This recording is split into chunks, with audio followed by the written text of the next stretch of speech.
दो वीडियो मैं हिंदी विचे बनाइया हियां पर ये वीडियो मैं डोगरी विचे बनागा। किश चिर पहले आऊँ तुसेंगी दस्या हा लाइव विच आनी है भी वीडियो भी बनाई ही। वीडियो विच मैं तुसेंगी ये दस्या कि देखो जम्मू दे विच किन्ने गै बदल अंबरै उप्पर छाई गेदे न। हूँ तुस अंबर दिक्खी सकदे हो, बदलें दा मता गै ज़्यादा फर्क पेई गेदा है। भी मैं लाइव विच दस्या हा दिक्खो जी बरखा बरा करदी है जम्मू दे विच, मौसम हो गया ठंडा, मौसम ठंडा हो ही गया। पर तुस सारें कोला मती गै शैल चीज़ दिक्खी सकदे हो। दूई बक्खी सूरज करवा करदा है, दिन करवा करदा है, माफ़ करियो दिन करवा करदा है।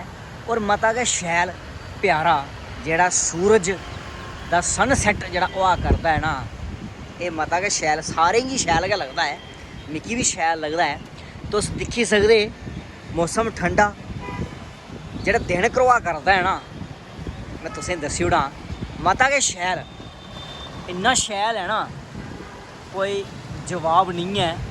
सनाओ भला कुसी कुसी दिन घरोंदा ये नेहा सनसैट शैल लगदा है कमेंट दे विच। और कुत्थों कुत्थों तुस ये वीडियो दिखा करदे हो, केड़े केड़े पासेआ तुस दिखा करदे हो, कमेंट दे विच जरूर सनाओ।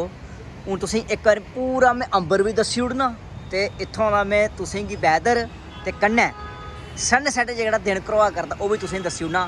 दिक्खो जी पैह्ले इत्थै मते सारे बदल छाए दे हे साफ, इत्थै मते सारे बदल छाए दे हे साफ, हूँ इत्थै ते हैन थोड़े हारे, बाकी तुस थल्ले थल्ले दिक्खी सकदे हो। और ये भी तुस दिक्खी सकदे हो जेह्ड़ा दिन घरोआ करदा है ना, किन्ना शैल मौसम होई गेआ जम्मू दे विच।